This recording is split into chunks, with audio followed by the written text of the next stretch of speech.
Welcome, Player 1. Please insert coin to play.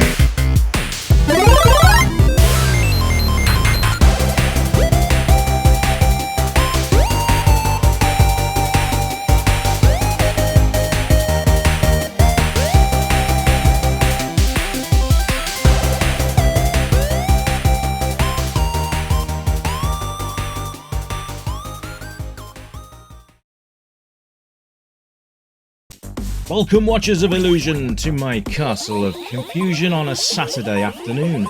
Yes, you've already had your game intro for today, but I thought I'd double whammy you today with Cecconoid by Thalamus. Do you remember Thalamus? They did some excellent games. They did things like Creatures. Remember Creatures? That was Thalamus. Yes. And they did a lot more besides that as well. This is a brand new one. This is a 2024 game, and it's called Cecconoid. And it's purposely done in monochrome, which is really quite nice. There's going to be lots to unpack here, so just bear with me. The presentation of the game is absolutely glorious. The black and white aesthetic really works nicely, and the pixel art there works incredibly well as well. So that was, I don't even know, I think that's a little sort of secret area that I've just found there. It gives you some little power-ups to get you started, which is quite nice. So here we are with the level design. It's a screen-by-screen game, and let's see if we can shoot stuff. We can shoot stuff. Excellent. I'll go through the controls in a bit, because that's probably going to be the most important thing that I talk about in this game. But we're going to go through all the regular criteria anyway, and go from there. So you can, there you go, proximity mines. That's your first sort of thing you've got to watch out for. Those circles on the screen are proximity mines. Get too close, they'll explode and cost you one of your very precious lives. In the top left corner, you can see, I think it's a multiplier, that. Your lives are on the top right-hand corner where it says L3, so you do have 3 lives. I think that might be a multiplier, that X. I'm not sure what the W is, and then you score in the middle there. Warning. Okay. Let's shoot stuff. Get out of here. So yeah, you can see it's a very, very well performed game. The monsters on screen are actually really well placed, and there's going to be a lot to think about as you play the game as well. It's not as straightforward and easy blaster as you might expect, but it works incredibly well. It's got sort of hints of asteroids around it, if you think about it, the way that those sort of pixels fly across the screen when you're shooting. I quite like that. But the game itself, aesthetically very pleasing. And yeah, I mean, look at the colours. There's not many of them, but when they are there, they work incredibly well. Okay, so the crosses, I don't think they do anything, the X's there. I think they're just bonus points. They give you those little sort of floaty stars, which I believe is to do with your score. And then you go, oh dear. Yeah, gun turrets are not fun. You can pick up some of your add-ons that you've got, but you don't get all of them back. But you've got to be careful. This is not a very friendly atmosphere. This game is full of danger, and you've got to watch what you're doing at all times. Now let's see if we can take out a couple of these turrets, which would be nice. There we go, that's one of the top ones gone. And like I say, you've got the proximity mines. You can get out of the way of them, but you've got to be quick. So I don't want to die too often, because I'd like to get a decent, solid review of the game for you guys, and go from there. Now, this has been released on PC as well as Amiga, and I believe there's a C64 version in production. I'm not 100% sure whether it's Thalamus doing it or whether it's somebody that's doing it as a side hobby, but there's definitely going to be a C64 conversion, I do believe. I'm hopefully getting a copy of Tony Montezuma for the Amiga as well at some point. We'll have a look at that. Saw me play that the day on the C64. This is kind of in the same ilk. It's that monochrome, lovely monochrome, and it just works incredibly well. So we'll talk about sound. Well, I'll tell you what, if you'd told me that this was an Amiga, I'd have told you to go F yourself, because this doesn't sound anything like an Amiga can push out. It actually sounds more like you've got an Amiga CD attachment, but it's not. It's actually done through the Amiga itself, which is an amazing feat. It's a really nice thumping sort of music, thumping soundtrack, which gets your adrenaline going. And I think it suits the game really, really well, and it's a joy to hear. Actually, it's really nice. Just listen to this for a sec.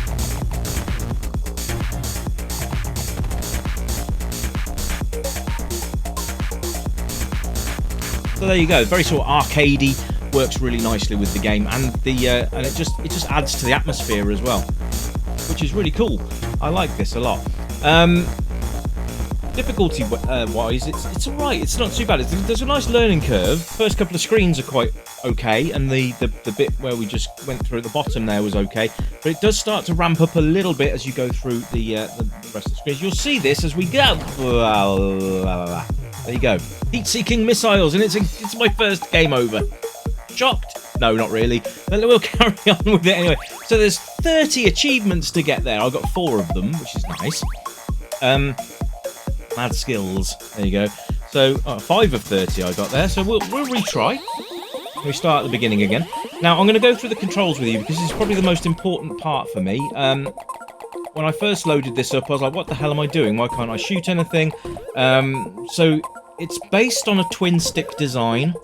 So if you've got 2 joysticks, one of them will be a direction, the other will be your attack button or attack vector with the fire button. Now the fire is automatic. You just need to tell it where to go. So this is where things get a bit tricky, but there is a way around it, and I'm going to explain that to you and how I'm playing it right now. So you've got 2 joysticks. That's your first option. There's quite a lot of options actually for your controls, but a lot of them do require a twin stick or a twin setup of some description. You can use CD32 pad as well as part of your options there. But if you go into the options screen and you go to controls, there's going to be a section there which asks you control for sort of directions for your main craft, and then there's the fire button one as well, which you need to assign buttons to, or do what I'm doing now, which is probably the easiest option, is to redefine your keys and then use mouse as your aiming device. So it kind of comes across a little bit like Walker on the Amiga. Remember Walker? If not, have a look on my reviews. I have reviewed it. But the way that works is that you would aim with your mouse and use the fire button with that. So that's probably the way I would do it, and I found that actually quite useful in this. It's been quite responsive as well. Now you can't, I don't know whether you can shoot in all directions, but it's kind of, you can shoot in some directions. It's not 180 degrees though, or 360 degrees, whichever way you want to look at it. But you can place your craft to be suitable in any particular case to get the fire direction that you require. But yes, it's I mean, I think the sort of the twin stick idea is so that you actually feel like you're piloting a spaceship. You're using that one direction on the one stick to control where your ship goes, and then you're using your other control stick to figure out where your rate of fire is going and all that kind of thing. I think it's quite intuitive. It's quite an interesting method. I think if you've got twin sticks like a PS controller or something like that, it's got analog sticks on it, I think you can set that up. I'm not 100% sure, but if you're a PC gamer anyway, then I was using WAS and D, and I'm using my mouse to fire. So that's probably, for me, the easiest setup. You'll all find your own way to the game and what works for you. This just works for me. It just makes it easier. I'm used to a mouse and keyboard when I'm doing my games, such as World of Warcraft, Diablo, and all that kind of thing. So there's always a way to get this game to perform the way you would like it to. I hope I've explained that correctly for you guys and that it makes sense. Now the barrels here, they're all to do with score multiplier, which is great. So as much score as you can get is fantastic. Now there's no death here if you go through those. There's death if you get hit by those. Bloody cannons on the floor, not nice. I'll say these sort of X's here serve as a sort of a multiplier for your score. So, and the thing is that the multiplier icons will float towards your ship, but you want to try and get as close to as possible, because they don't always automatically do it unless you're close by. So, in other words, don't go too far away, or they won't magically find their way into your ship inventory. So there you go. There you go, little stars there. That's what they are, little stars. And let's just try and get some. There you go. They're floating towards me there. If I'm too far away, they stay on the screen. There we are. Nice lot of stars there. Beautiful. We've got a multiplier of. Oh, we got 5 then. There's lots of ways to get score in the game. That's some of this stuff is evil. I'm just going to put it out there. So it is. Some of this design is evil. Your ship really can't take hits. I think it's one shot and you're dead, unless you've got a shield. But again, that works in the favour of the playability. Hey guys, got blown up there. That was fun, wasn't it? But it goes, it goes in the playability section, and we will talk about that now, because the playability of the game is brilliant. It's very arcadey, and holy crap, that's close. Very arcadey, and for an Amiga, absolutely fantastic game. You'd think that maybe this was not really pushing its limits, but I'm pretty sure you can see for yourselves that it is. And it works on the stock Amiga as well, I believe. Please correct me if I am wrong, but I do believe that just the stock Amiga, this isn't a 1200 release, this is an A500. I've been playing it on my A1200 hard drive setup, so it works perfectly on there. There's an ADF version when you get the game, and there's also an HDF version as well, so hard drive file version of it as well. Now you can see I'm just plastering as much as I can for the score here. I'm trying to get through as much as I can, trying to get these things blown up without blowing myself up. I absolutely adore this game. It's very, very good, and I hope you guys will go and support Thalamus, because it's good to see them. It's good to see it. It's always nice when you've grown up with these folks, and then they come back to their roots and start doing retro games again. It's great. So well happy that Thalamus have been involved with this, and doing their utmost to push out a great product for the Amiga, and I think you'll agree that they've done a cracking job. So thank you, Thalamus. You guys are awesome. So yeah, go across to their page. I'll put a link in the description for you, so pop across to their page. I think it's $10 or something like that, and then you get the ADF, and you get the hard drive version as well. And there's also a bonus soundtrack as well, which is nice. So lots of fun stuff, and I hope you support, because it's very good. And if I can help any of you developers out there, give me a shout, because I'd be quite happy to give you guys some exposure on my channel, completely free, of course. Just maybe just costing you maybe a preview version of the game. That's all I'm asking. But I will give you guys a full and honest review of your product, and hopefully it'll push towards some extra sales for you. That's what I like to do. Well, I hope you've enjoyed this. So replay value. We haven't gone that. We haven't done that yet, have we? Replay value. Yeah, absolutely. It's a challenging game.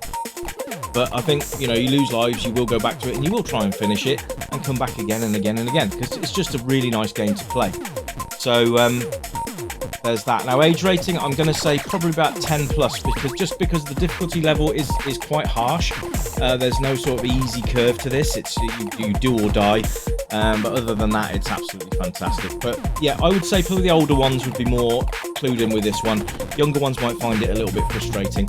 But as games go, this is getting a very good score from me. This is actually a 10 out of 10. I'm going to tell you now, you don't even need to go to the finishing section of the video. I'm telling you now, this is a solid 10 out of 10. Well done, Thalamus. This is a great game, and boom, I'm dead. Anyway, I hope you've enjoyed that, and as much as I've enjoyed playing it, it's been absolutely fantastic.